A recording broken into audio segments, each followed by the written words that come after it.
You are looking at Julian's pronunciation guide, where we look at how to pronounce better some of the most mispronounced words in the world, like this other curious word. But how do you say what you're looking for today?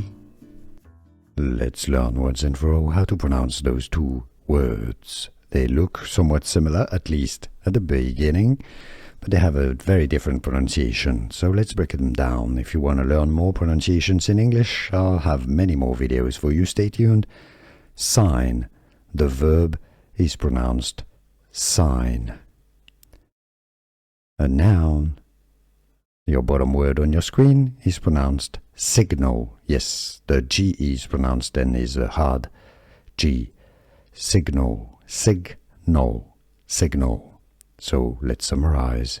Sign, signal.